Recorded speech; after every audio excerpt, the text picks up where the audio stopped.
Giving our praise to Yahabashim Yahushai, Bashim Rakakodash. Double honors to the apostles and elders of Great Millstone, GMS. Peace, mercy, and grace to the household of faith, the elect, Shalom. And welcome back, man, to another quick lesson, man. We're going to do a quick 2nd Esdras chapter 15 prophecy alert or watch. I was listening to this segment on Redacted, and what's happening right now in New Mexico sounds like pretty much 2nd Esdras the 15th chapter, one of the two verses, which we're going to read. But it's happening right now, or if not that, it seems like this is a precursor to what's about to come to pass via the prophecy. So check this out. Let's check this out. I got it sped up, so you should be able to follow along and catch it though. But it is sped up a little bit. Well, they are using emergency powers to take away your rights, just like they did 22 years ago using 9/11 as a reason to take away your personal liberties. They're doing it again today, of course, on the anniversary of 9/11. The timing couldn't be more poignant, actually. The governor of New Mexico using emergency health powers to take away your freedoms. New Mexico's governor has ordered the suspension of laws allowing the open and concealed carrying of guns in Albuquerque. Governor Michelle Lujan Grisham has declared gun violence and drug abuse a public health emergency after a string of recent deadly shootings, some involving children. Her emergency order temporarily bans the carrying of guns on public property, and it's effective immediately. Grisham cited the recent shooting deaths of 3 children, as well as 2 mass shootings in May. Some in law enforcement and elected officials say the order goes too far. Yeah, some say it goes too far, or that it doesn't make any sense at all. Let us know in the comments below whether or not you think it makes any sense at all. So I'll show you her reasoning for this. And I think this is a broader discussion. It's not just about New Mexico. Don't just focus on New Mexico here. This is a broader discussion about gubernatorial powers that go to 44 different states that have unprecedented powers to say, screw the Constitution. We're going to do what we want to do. And certainly we saw quite a bit of that during COVID. So New Mexico governor orders suspension of open and concealed carry of guns in Albuquerque. The emergency order includes the suspension of open and concealed laws in Albuquerque and I'm not going to pronounce this county correctly, Bernalillo County. Hopefully I'm saying that right. Temporarily banning the carrying of guns on public property. So if you have an open carry and it's in your belt and you're out there publicly, sorry, you could be fined and or arrested as a result of this. But this is your constitutional right, and it is your right under the law.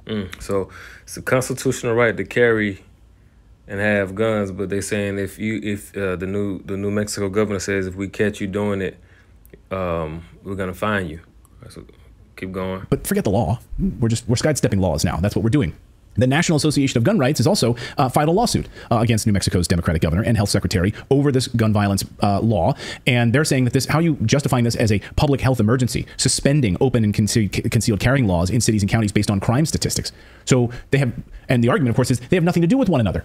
That the people carrying out these crimes have nothing to do with the open carry law permitted individuals who are openly and lawfully carrying their weapons. But don't let facts get in the way of your outrage and your virtue signaling. State governors in 44 states have unbelievable authority under these emergency conditions. So it's not just New Mexico. And there's almost no legal recourse at all. So remember that it's not just New Mexico. I think he says 44 other states. Yeah, they might get sued here and there, but there's really no legal recourse. Who's going to step in? The Supreme Court? Maybe eventually. But in the meantime, a lot of damage can be done in those many years or months till the Supreme Court might take something up like this. As we've seen recently in places like Hawaii, for instance, right? And now New Mexico, Democratic governors have been playing with fire, as Zero Hedge pointed out this afternoon. And they're basically pushing this envelope of emergency controls down to the state level. But a lot of citizens coming out, pouring into the streets in Old Town Albuquerque and saying, no way. All right, now pay attention to this part here. You're not going to take away my guns. And they all came out fully decked out in weapons, saying, you're not touching my guns. And by the way, the police are not even enforcing this. They're supposed to be arresting these people. They're supposed to be issuing $5,000 fines because they're wearing these weapons now out in public. And the governor said no, but here's those protests anyway. All right, now let's get the precept, then we're going to play the clip. So this 2nd Esdras 15:1, behold, speak thou in the ears of my people the words of prophecy, which I will put in thy mouth, saith the Lord. So we supposed to be, all right, those that have been anointed with the Holy Spirit as the prophets are supposed to be speaking into the house of Israel.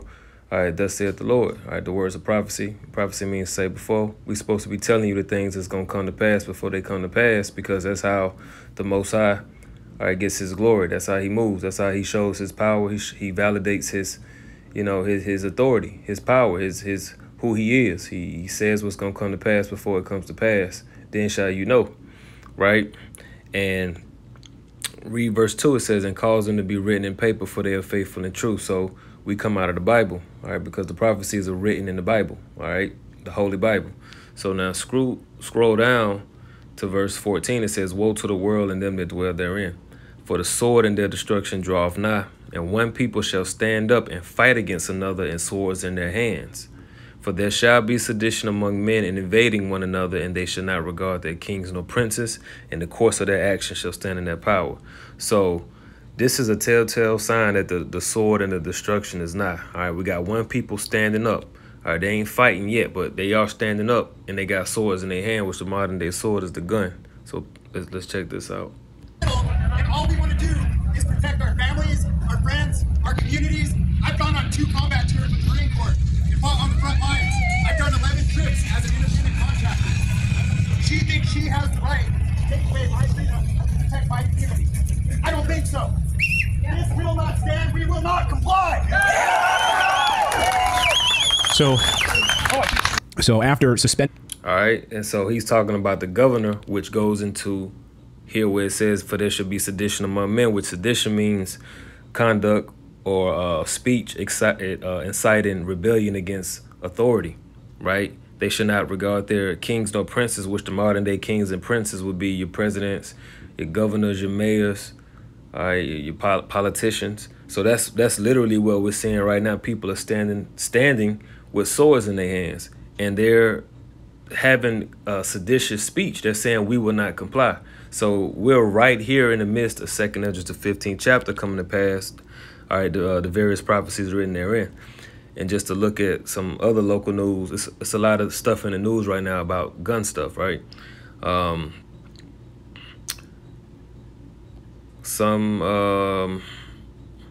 A judge rules Ohio can't block Cincinnati gun ordinances, but states plan to appeal. That's 3 hours ago.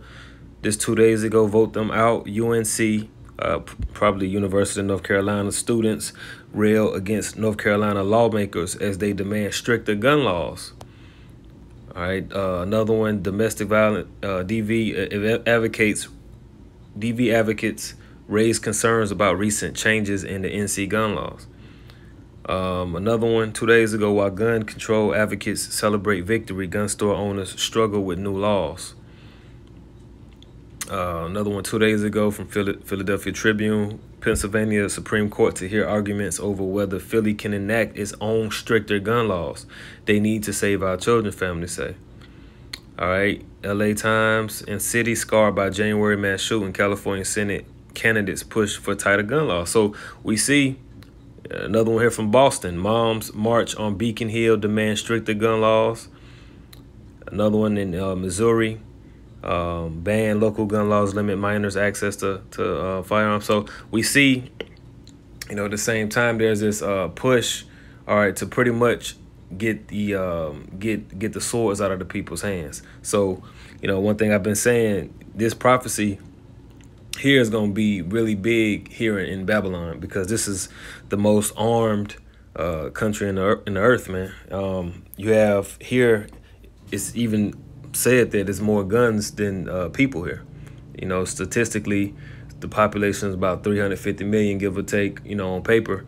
But they say it's about 393. Last time I checked, about 393 million firearms registered. So it's a lot of swords here. So, what I'm saying, and these people still believe in the Constitution. They don't see, they don't see the bigger picture. So they still like, hey, we gonna defend our Constitution, and you ain't taking our guns.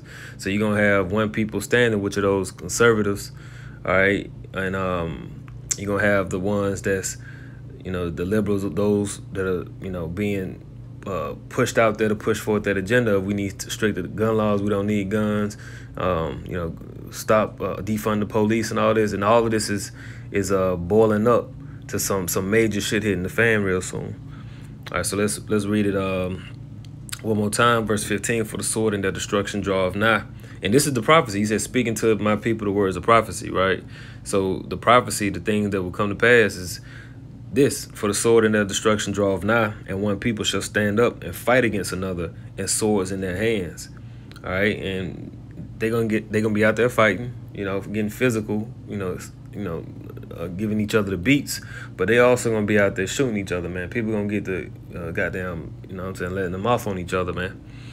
It says, and swords in their hands, for there shall be sedition among men, and invading one another. They shall not regard their kings nor princes, and the course of their action shall stand in their power.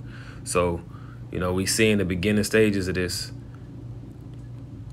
Our founding fathers warned us about you, MLG. See, and then you add the elements of this current economy on top of that, man. This is a recipe for a shit show, man.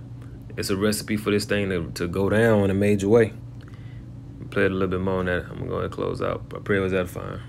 Communities, I've gone on 2 combat tours with the Marine Corps and fought on the front lines. I've done 11 trips as an independent contractor. She thinks she has the right to take away my freedom to protect my community. I don't think so. This will not stand. We will not comply. Then you had that Donald Trump psyop. He was saying we will not comply. you know. So these people on board with that. So man, it's about to go down out here, man. It's about to go down. And our role is just to stay out the way. Let these people destroy each other. Because what did it say in verse 14? Woe to the world and them that dwell therein. So the Most High has already set his hand against the world. That's why so many scriptures talk about separating from the world and not being friends of the world, not being one with the people of this world, man. Just, stay out the way and let them, let them devour each other. All right. All praise to Yahweh Shem. I'll shout on to the next one.